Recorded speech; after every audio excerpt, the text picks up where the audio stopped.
पश्चिमी देश यूक्रेन की लगातार मदद कर रहे हैं, उसे हथियारों की सप्लाई कर रहे हैं। ये सब देख प्रेसिडेंट पुतिन का माथा ठनका हुआ है। रूस कई बार पश्चिमी देशों को चेतावनी दे चुका है, अंजाम भुगतने की वार्निंग दे चुका है। बावजूद इसके यूक्रेन को विध्वंसक हथियारों की डिलीवरी जारी है। मगर अब यूक्रेन के तमाम मददगारों पर न्यूक्लियर सुनामी का खतरा मंडराने लगा है।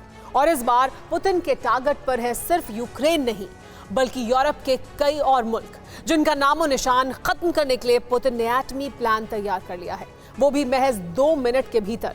बेलारूस वाले वॉर फ्रंट से आखिर कैसे, आप भी देखिए।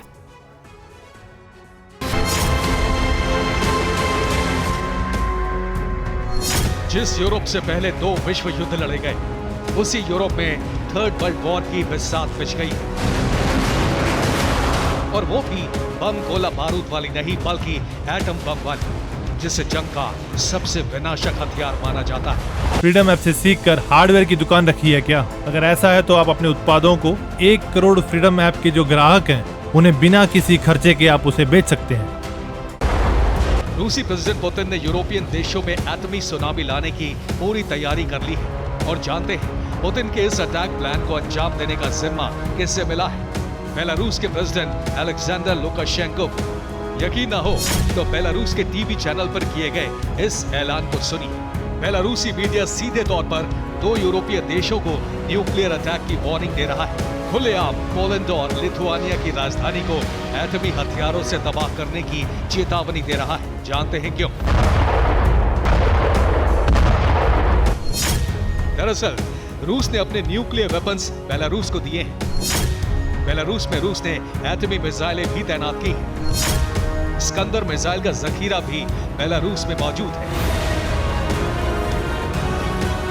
रूस से मिले परमाणु हथियारों के जखीरे और न्यूक्लियर मिसाइलों के दम पर बेलारूस सरेआम पोलैंड और लिथुआनिया को तहस नहस करने की धमकी दे रहा है। और इसकी वजह यह है कि यूक्रेन को पश्चिमी देश जो हथियारों की सप्लाई कर रहे हैं, वो पोलैंड की राजधानी वार्सा और लिथुआनिया की राजधानी विनियस के रास्ते ही कीव तक पहुंचाए जा रहे हैं।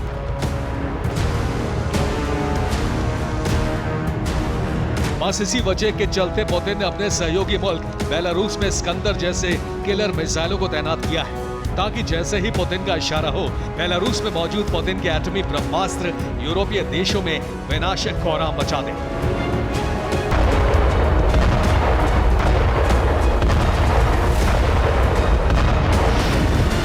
बेलारूसी मीडिया एटमी हथियारों के दम पर जिस तरह यूरोप के 2 देशों को धमकी दे रहा है, जिस अंदाज में वार्सो और विनियस को एटमी बवंडर से तबाह करने की वार्निंग दे रहा है, अगर वाकई ये हकीकत में तब्दील हो गया तो यकीन मानिए पुतिन के एटमी प्रकोप से सिर्फ यूक्रेन ही नहीं, बल्कि यूरोप के इन देशों का बचना नामुमकिन है। क्योंकि रूस पहले ही ये वार्निंग दे चुका है कि जो भी मुल्क यूक्रेन के साथ खड़ा है, उसकी सैन्य मदद कर रहा है, उसे पुतिन नहीं बख्शने वाले। और मौजूदा वक्त में पूरी दुनिया ये बात जान रही है कि यूक्रेन के सपोर्ट में सबसे ज्यादा यूरोपीय देश और नेटो कंट्री ही है, जिनकी सीधी अदावत रूस से है।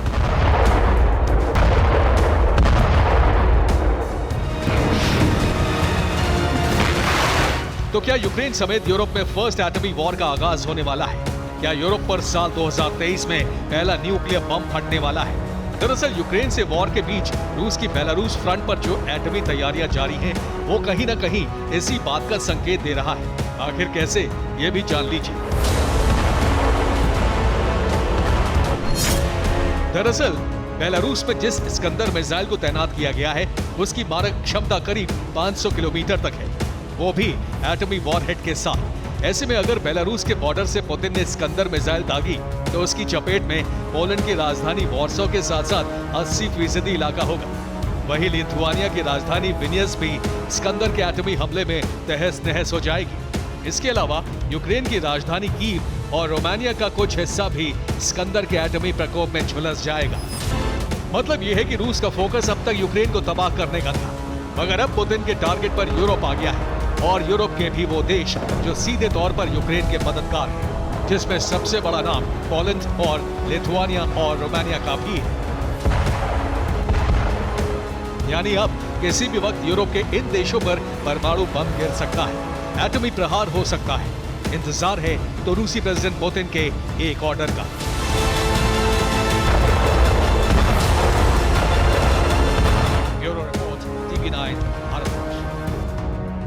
फ्रीडम ऐप से सीखकर हार्डवेयर की दुकान रखी है क्या? अगर ऐसा है तो आप अपने उत्पादों को 1 करोड़ फ्रीडम ऐप के जो ग्राहक हैं उन्हें बिना किसी खर्चे के आप उसे बेच सकते हैं।